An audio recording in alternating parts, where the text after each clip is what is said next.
बागलांचा, सदैव जनतेसोबत।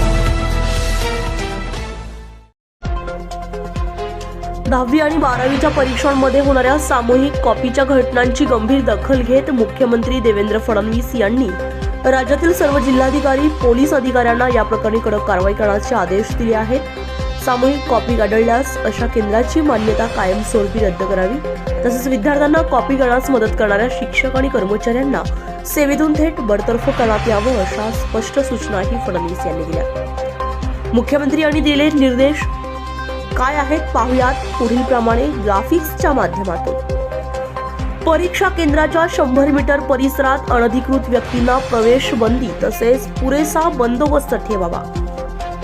विद्यार्थ्यांना कोणतेही कॉपी साहित्य, उदाहरणार्थ पुस्तके, नोट्स, मोबाईल इत्यादी जवळ बाळगण्यास मनाई। भरारी पथकाद्वारे कडक निरीक्षण करण्यात यावे।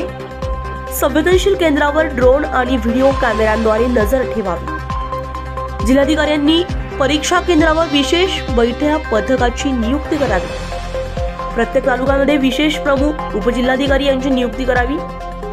परीक्षा काळामध्ये कायदा आणि सुव्यवस्था अबाधित ठेवण्यासाठी आणि कॉपीमुक्त परीक्षा सुनिश्चित करण्यासाठी जिल्हाधिकाऱ्यांना जबाबदारी देण्यात आली आहे। या महत्त्वाच्या बैठकीला उपमुख्यमंत्री एकनाथ शिंदे आणि उपमुख्यमंत्री अजित पवार आणि संबंधित मंत्री उपस्थित होते।